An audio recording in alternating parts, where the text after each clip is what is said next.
check? Yeah. Okay. That,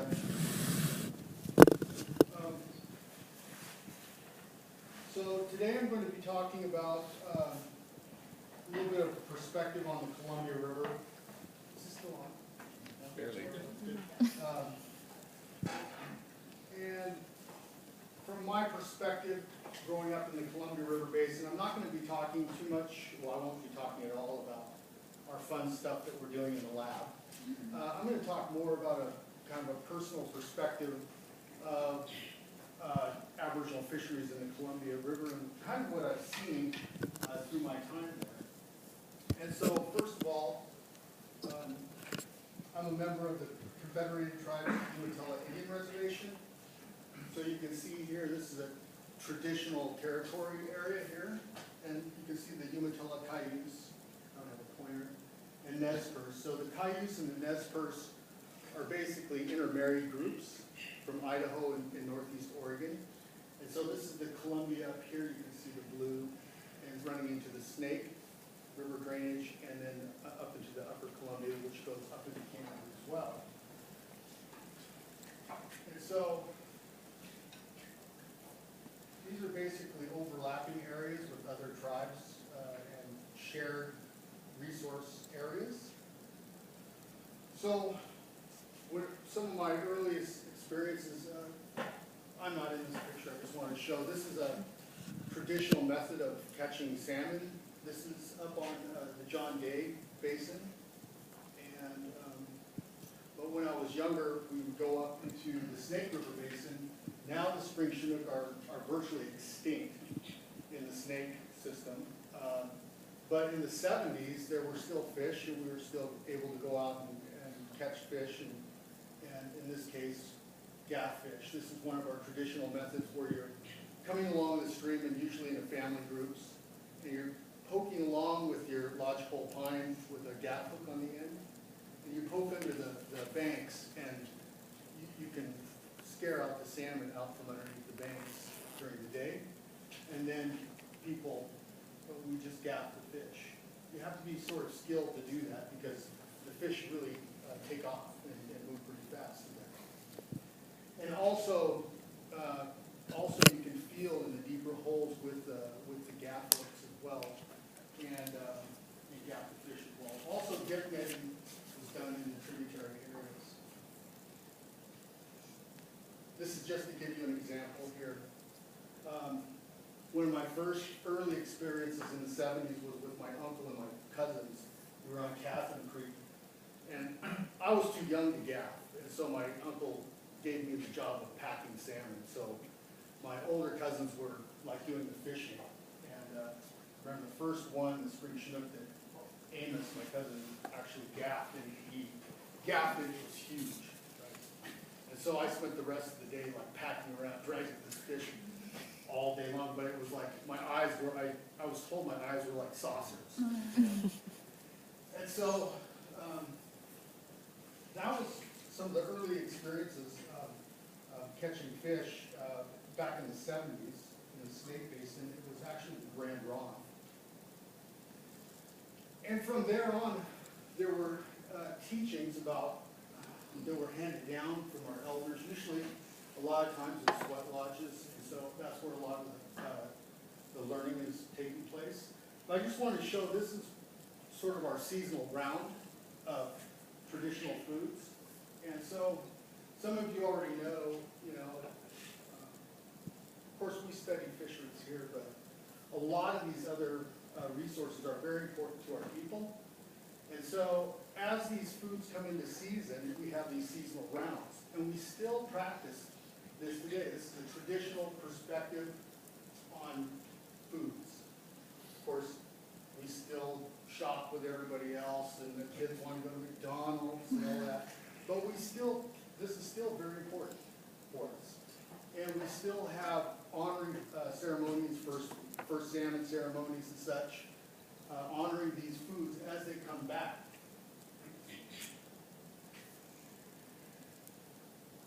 Maybe you've seen this.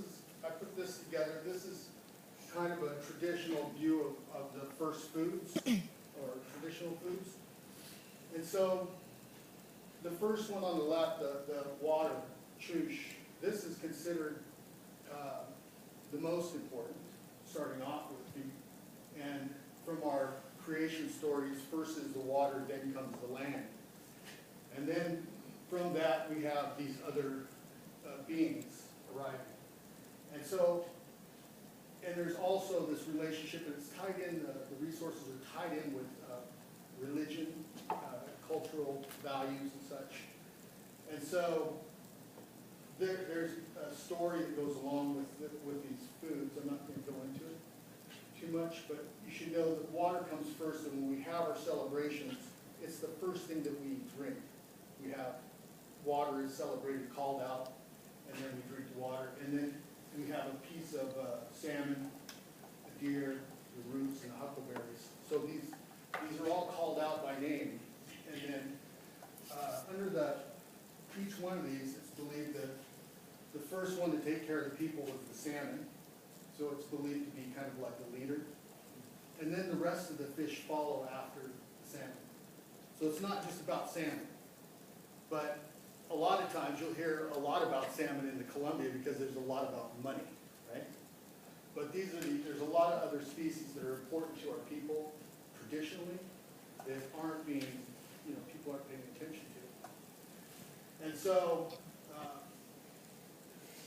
and then comes the meat, the milk, which is the deer, Yamish, Wawukio, and these other ones, and then the roots line up, and then the fruits. Amen.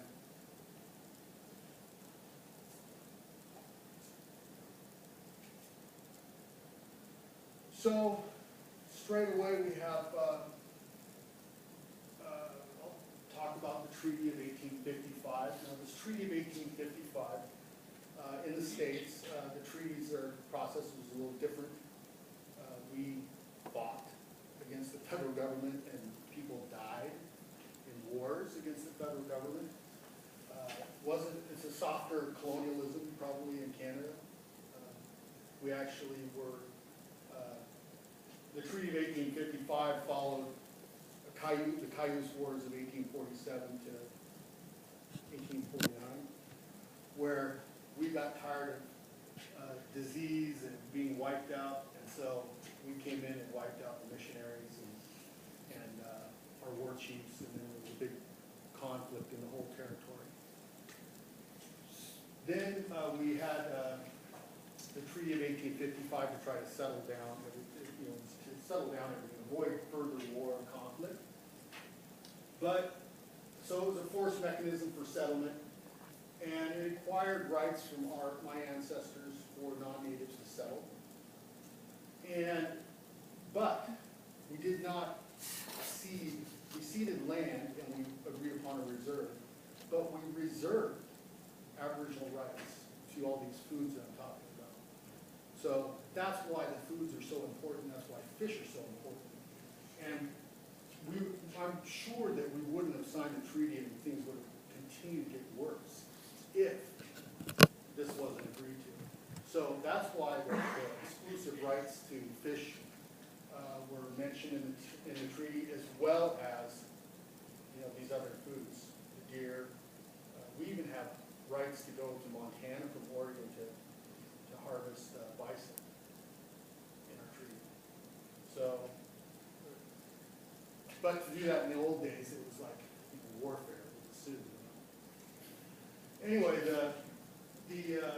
this is in the treaty, and so we signed this in 1855. Some of our bands didn't. They signed it, and then 15 years later said, "Bullshit, we're not going to do this. We're not going to move on to the reserve," and that led to the Nez Perce War of 1877.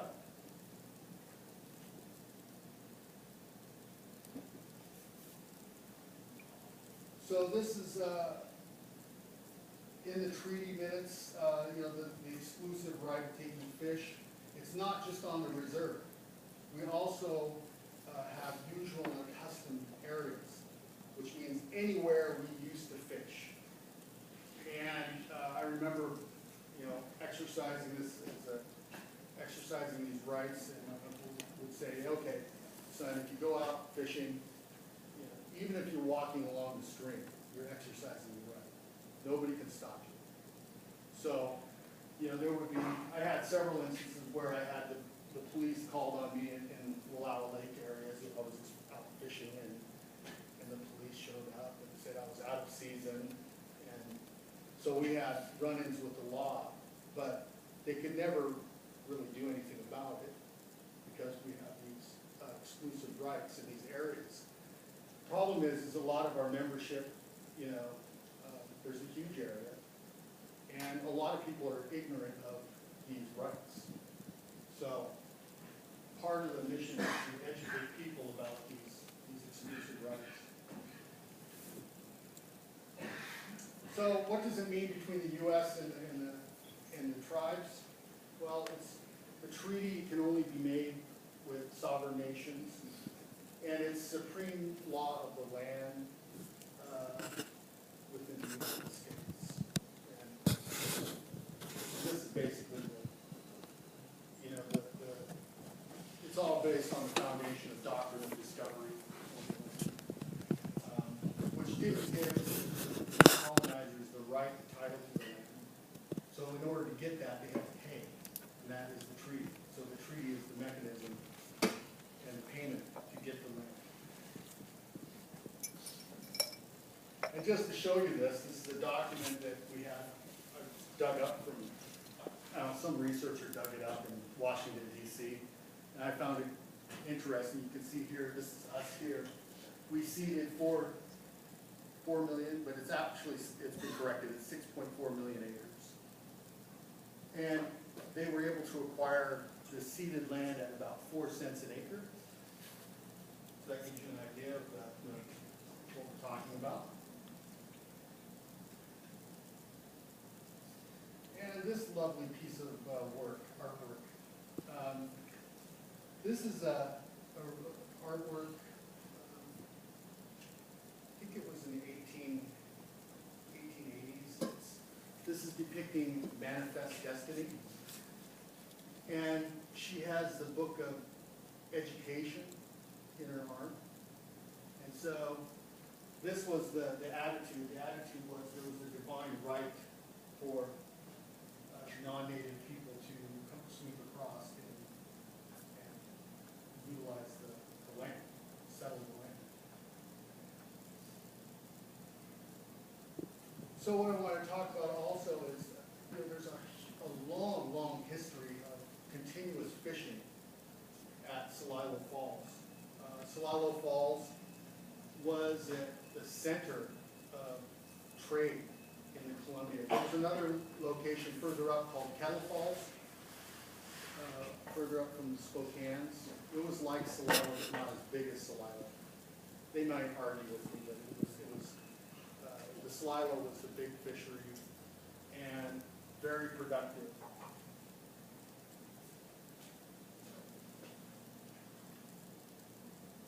These are pictures in the 1950s, scaffolds in here.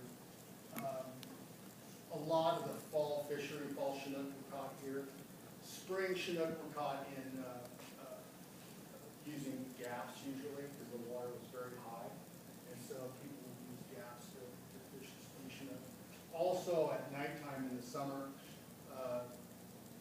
people would go down with gunny sacks and load up on lamprey, pull them off of the falls. Because this location, the lamprey would build up at the waterfalls, and you could easily collect them and then dry them.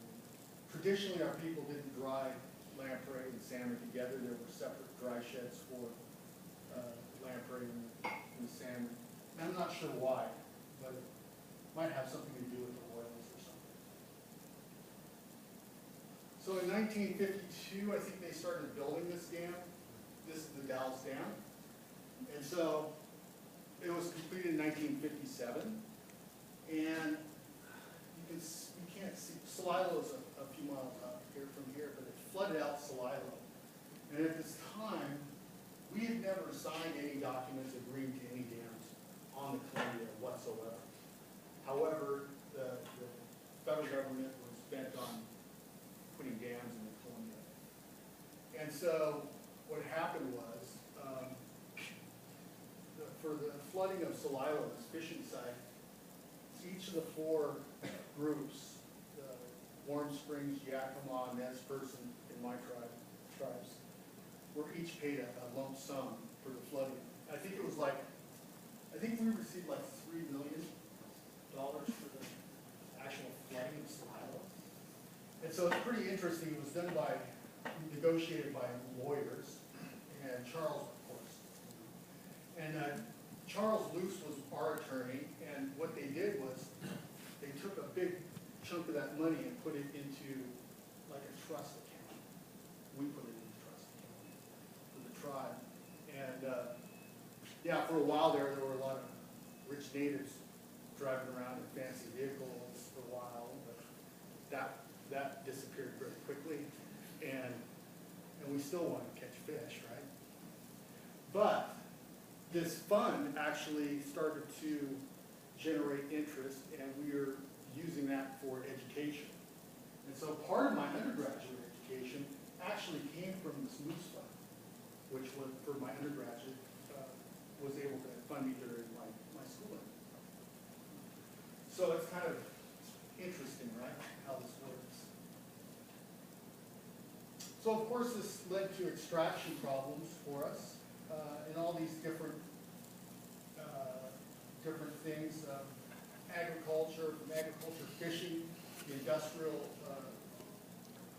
fishing with salmon was the first thing to really hit the salmon populations in the Columbia. And then later the dams, which you know about, and then low-head diversion dams actually before the big dams on the Columbia, and then forestry and range. And so this is a fish wheel on the Columbia, and this is in the 1880s, and canneries sprung up along the BC coast as well, but the Columbia was huge. And so with these fish wheels, and there was a huge, we had our fishery going on Salilo mainly, but there was a lower river non-native fishery, gillnet fishery, that was massive. And they had quite the fleet down there. And by the 1900s, the fish population during the tailspin in the Columbia River Basin, this is before dams. And so that was the first major impact coming in here. You can see by the time we signed treaty in 1855, it was approximately 17 to 20 million, in the 17 to 20 million range for fish in Columbia. And then you can see by, this is the canning era here, and by 1900 you had the canning still going, but people were like, hey, we need to cut this stuff back. And then what happened was they started putting low-head irrigation diversions in the tributaries in the Columbia. So this is where all the fish, except for fall chinook, which are main stem spawners, started cutting off all the spring chinook runs because they were irrigating this desert area, and so they wanted all the water for irrigation. Not us, we didn't irrigate, but other communities were irrigating. This is just to show you, I put together some numbers in our area around the reservation on, this is livestock numbers, and we had livestock as well. So, but this is total sheep, cattle, and horses. And the reason why I put this up is because the numbers of livestock went through the roof. And this is animal unit months calculated from the Forest Service. And so even as numbers came down, the animal unit months went up in time. And so this had a major effect in our areas that we gather roots and in the forest areas. So the cattle and the sheep had a major impact on some of our traditional foods in the lowland areas.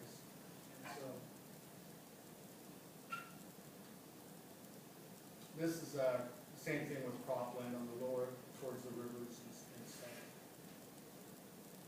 Water, as I mentioned, the irrigation diversion started just taking all the water. By the 1970s, or actually before that, it was actually, they had taken every bit of water out of like the Umatilla River completely for dewatering through the summer months. so that actually decimated our spring chinook and coho, and the steelhead barely hung on. They were able to hang in there, but everything else was decimated in the Umatilla, including lamprey by the 70s through road activities. While the state and the federal government wanted to control rough fish, so they poisoned the whole river and then planted rainbow trout. But it wiped out everything. And so that's what happened. We had the road activities in 1964 and 1970. It completely decimated. And that's when we lost our lamprey. And likely, it's wiped out the larvae. We know now that likely the larvae are sending out the signal to attract adults into the river. So you lose your larvae, you lose your attraction for the adults to come back. And here's timber harvest. I mean, there's another good one in Columbia. There was a Gifford Pinchot forest, and I was working for USGS at the time, and I was talking to these Forest Service employees about ready to get laid off. And I was talking to them about, I mean, you can see, the clear cuts just right down to the streams. I mean, it's bad. It's bad out here too, on the coast. And the Gifford Pinchot, every year they would have a meeting. They would put up their maps, the civil cultures, and they would look at and say, okay, here's where we've cut, this is what we're planning. And after several years, by the time, a couple of years before I was there, they came to a point where they put up the maps and was like, oh shit, we don't have any trees left, right? And so, and then they were basically to the point where they had, the Forest Service, that Gifford Pinchot, had to shut down because they had overharvested the trees throughout that whole forest through the Reagan era. Ronnie Reagan, get those trees out of there. So this ultimately, as you can see, it led to problems in the Columbia River Basin, and this is pictures of the Puget Sound of protests. So our people continued to exercise our rights, but the states wanted to regulate us. They didn't like the idea of us being sovereigns and having fishing rights, and they were continually fighting us in the Columbia River. So this led to fish protests in the 1960s and right up into the 70s. And it became violent on the Columbia. People were shooting at each other and stuff. And so in 1968, David So Happy went to court on fishing rights violations and was arrested, and they took it to court. At the same time, another case came forward. Since the United States has this trust responsibility, they had to step in on our behalf. They had to step in on our behalf and go against Oregon in the courts. And this case was kind of rolled into one, two cases rolled into one. So in 1969, Judge Bologna ruled that the tribes were entitled to a fair share of the fisheries because the state were using conservation to limit our access to the resources. So they'd get their fishery filled and then say, oh no, you guys don't have any fish left. There's not enough fish for you guys. Because we had Zone 6, which was up above Bonneville Dam to McNary Dam. So the non-native fishery, which is not visible from the highway, our fishery is. They catch all the fish first, and then the state would say, too bad, you're out of luck. And that was really going on in a serious kind of way. So these cases came forward, and it was practically riots. And so that happened in 69. In 74, the Bolt decision came in reaffirming the rights. And it went further. He said 50% of the harvestable fish would go to the tribes. So it's split. So what this infers is that we have half the fish of the harvestable fish, but they still we're also saying if it was dire straits, conservation would rule the day, and we would have to, succumb to the state's rule if there were real conservation issues. And this went all the way to the Supreme Court. So that kind of got us on the map as co-managers on the legal side of it, but we still had capacity issues. I remember in the early 80s, we had one game officer on our reservation. You gotta remember, we had outdoor plumbing. We had outhouses until the 60s and 70s. We're looking at kids in town with indoor plumbing and going, wow. So in the 70s and 80s, wasn't much. In the 80s, we started, we had some BIA, Bureau of Indian Affairs money. We had a game officer that would patrol around. We didn't have much of a program at all. And through the Northwest Power Planning Act, we started becoming vocal about the dams. And the Northwest Power Planning Act came to be because of the states also. And what was happening is the dams were viewed as the culprit to wiping out salmon, and they were going to have to mitigate. So this act of Congress was made to balance power and fish needs. Of course, who wins all the time? It's the power, right? They don't want to spill water over a spill to help migration out to the ocean. They want it to go through a turbine and generate that power and that money. So this is just an example here. These dots are major dams on the Columbia and the Snake Rivers. But remember, the tributaries are still dammed up with small, low-headed version dams for irrigation. They didn't go away. So I don't depict that. There's too many. And so this has had a major impact. Now, through time, this mitigation measures allowed us to develop our fisheries program. And that's when I came in working in the 80s as a fisheries person in a tribal fisheries program. Kind of worked my way through. So it's kind of crazy, the whole thing, the destruction of our fisheries is what actually fueled our, fisheries program mitigation measures, and eventually building capacity for our tribe. So right now we're in the steps of the Bonneville Power Administration, which is a quasi-federal government who markets the power for these hydro systems. They are spending upwards of $200 million a year on mitigation between the states and the tribes. Recently, they got scared because Judge Redden, who's out now, but Judge Redden was doing a biological opinion that would have forced the dams to do some major changes to help fish. And so Bonneville Power Administration squeezed the programs, scared everybody to death, especially our tribal politicians who rely on 40% indirect, and that we make off. Our fisheries program at home is $6 to $8 million a year. It runs hatcheries, it does everything.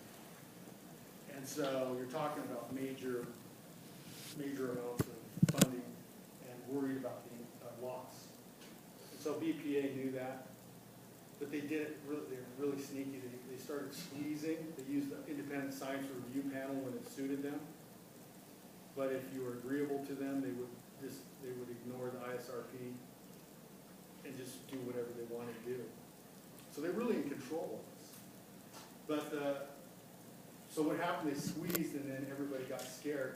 Then they brought out the carrot on the stick and said, "You signed a 10-year agreement, tribes, and we'll fund you your mitigation money. But you cannot take us to court. You cannot judge it. You cannot join judgment with the states on the biopsies.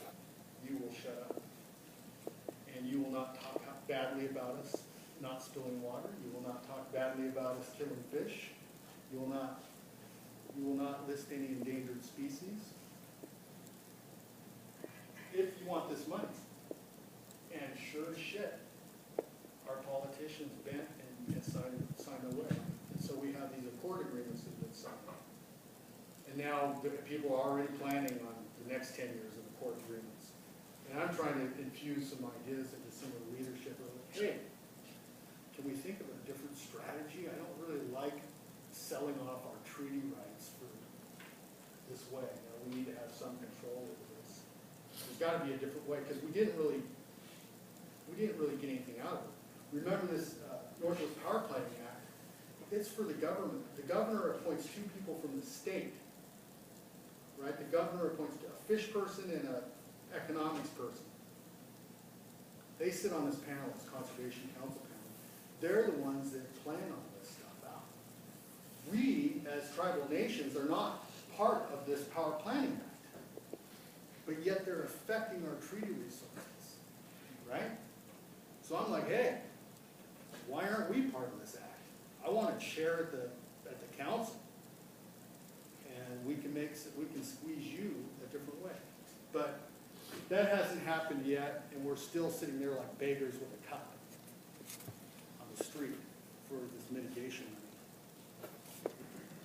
But granted, we do have big programs, and we're controlling a lot of the funding right now because of recorded use. So it's not all bad, but it's kind of crazy the way the whole system works, right? And I see it in BC happening a lot the same way. The capacity is not there for First Nations. DFO, the federal government, doesn't want to hand over any power. They want to hold on to that power, even though they're getting cuts. They can't even manage themselves. But they're asking the First Nations to get them the data so they can tell them what time it is, right? That's what's happening in BC. And so, I'm not sure what's going to happen in the future on the Columbia River with this, but it's very difficult and politically difficult.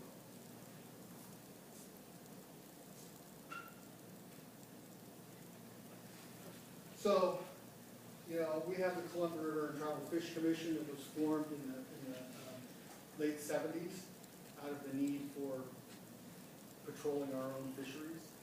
And then it became it's what it is today, which is fisheries management and monitoring harvest. And then there's also the UCUT, Upper Columbia River Tribes, formed together as well to do the same kind of mission. And all of this, mainly, we still get the same amount of BIA money. It's like $100,000 a year.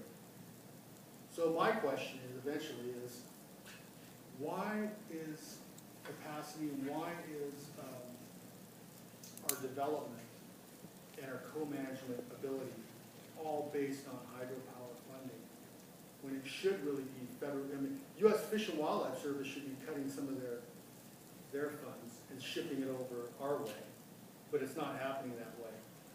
We're completely left to this hydropower funds to be co-managers on the system, and it's a problem. It sets up a real issue in dynamics. So, and I've thought about exposing some of it, and I'm thinking, do I really want to bite that hand, you know?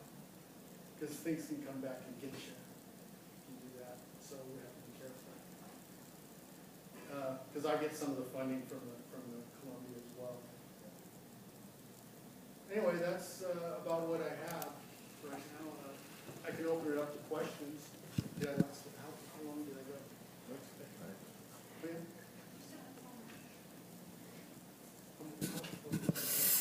Okay. Yeah. So I think I have two questions.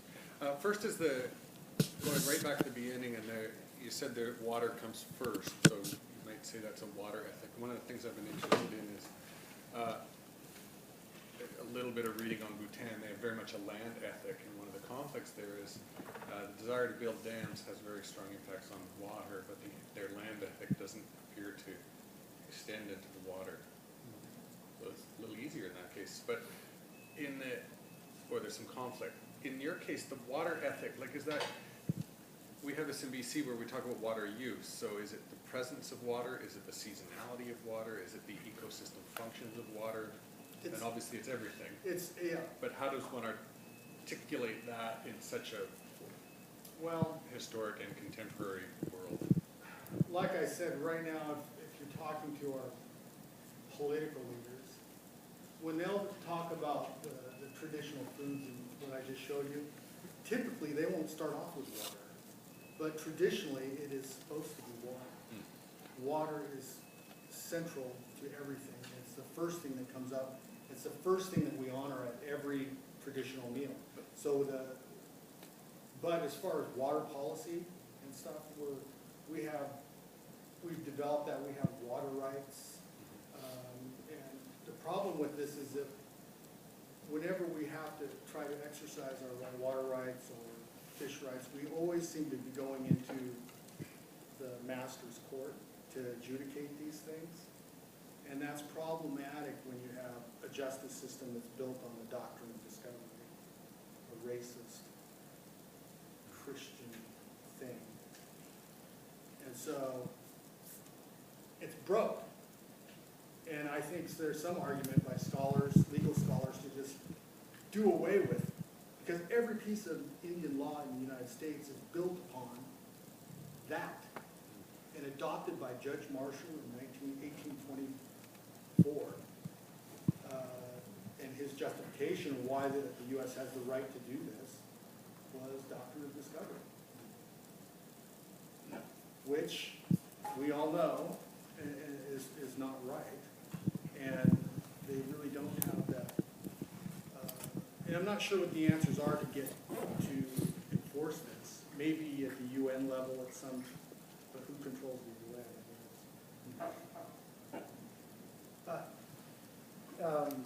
Given that big swath of land that you mentioned with all these different tribes, how cohesive has the response been to either resisting these things or coming up with joint objectives? Now people are starting to come together a lot more.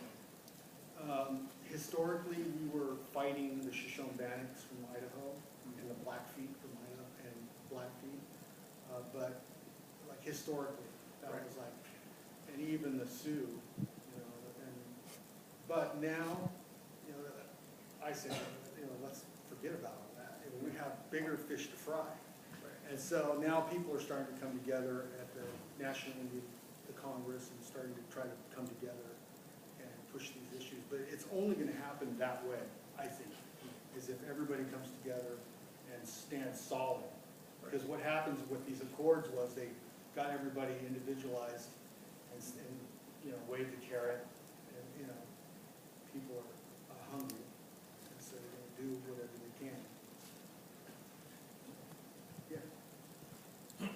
On that slide that you had earlier that showed the different types of food supplies, like the fish and the berries and so on, I didn't see salmon very much in there. Or is there another name that you... Salmonberry or thimbleberry? No, they're different. Thimbleberry? Tippleberry, is that what it is? Well, They're different. there's a lot of different, you know, I have a few of them. This is not extensively listed at all. Oh, okay. It's not everything. It's just I listed some of the key ones. Like we focus for the berries, the leader for that is huckleberries. That's our the chief one. And then the other ones follow and are all used. Because that was very important on our river, was the salmonberry. It was used like when it came into bloom. This is when the spring salmon fish were out there, some fishing. Yeah. And then we, you know, there was many different natural things that we use, like the cherry tree when it came into bloom. Yeah, choke cherry. Was the beginning of the Willigan run. Mm-hmm. We have the same thing. What we call the Willigan fly, the black fly that went on. Mm-hmm. It was a kind of a pecan run. Yeah, we have a lot. There's a lot of traditional knowledge stuff with regard to correlations and different pattern recognition. So, like for spring Chinook, we have a mourning dove, and there's a story that talks about, you know, the way I was told it was a long time ago when the animals could communicate freely, was that the mourning dove and the salmon were married, and so what happened was they weren't getting along and they split up, and then the salmon took off, left, and didn't come back. And so now today you can see, eventually the salmon came back, but then, so what you can see is along the river every year, you can see mooring depth will be there. So that's one indication. Another one is the choke cherry with the lamprey room, choke cherry. And then also there's certain type of ants that show up at a certain time. They're invertebrates and stuff. So there's these correlations that are all tied together to let people know when they're on these traditional seasonal routes. Well, it's time to go do this, right? We need to finish up this. We need to get over there and do that, right?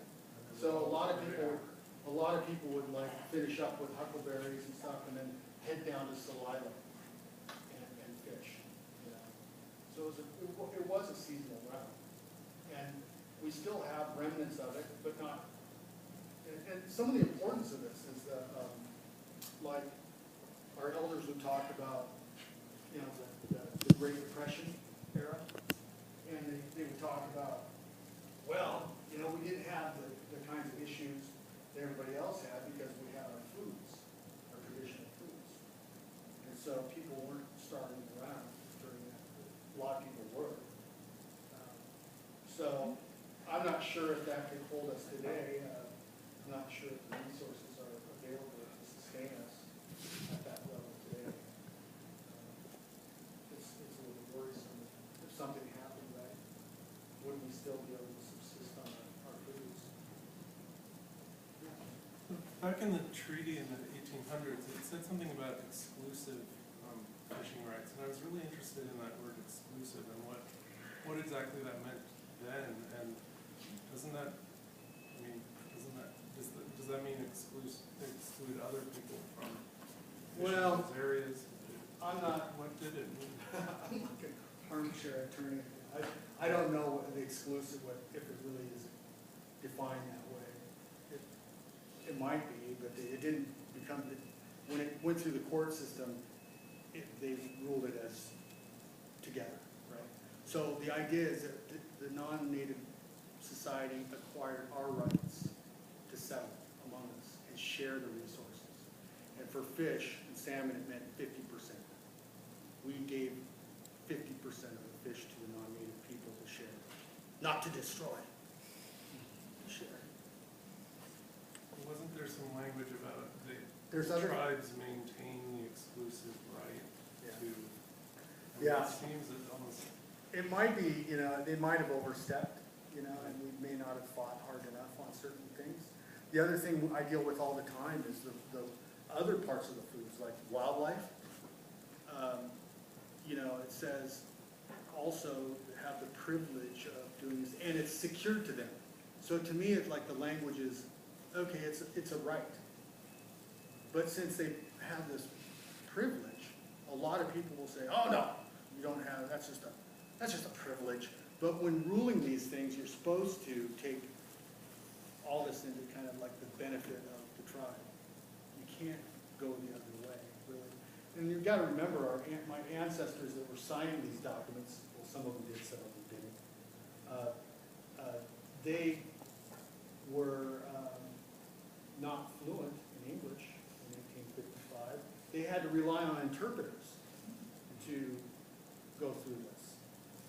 As a matter of fact, Palmer and the people, the governor, barely got out alive at that treaty meeting in 1855 because they were about to snuff him out on the way out of the negotiations. The Yakimas and Nez Perce wanted to wipe those guys out. Yeah. There's a lot of talk now about the U.S.-Canada Columbia River Treaty. Yeah, with the water. Yeah, and is it going to be renegotiated? What's going to happen? What's happening there? I think we're gearing up. You know, it's not like the old days where we'd settle for a bag of flour and some seeds and a hoe and a rake and some bees. I think that we have very sharp attorneys working for us these days, and nothing's going to get by. So I'm confident that the renegotiations will be involved with the renegotiations with the water resources. That's on the Columbia River, right? You're talking about the water? The U.S.-Canada agreement. Yeah. 64. Yeah. I've briefly worked with Idaho Fish and Game, and Huh? you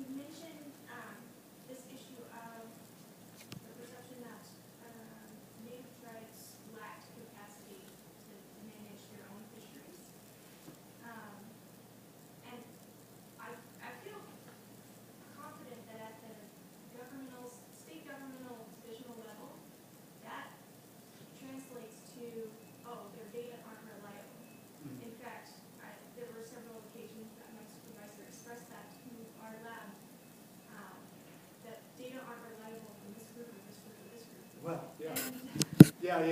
I mean, and so that just means, for us now, you know, we have to do the science really well, and we have to be able to manage at par with everybody else.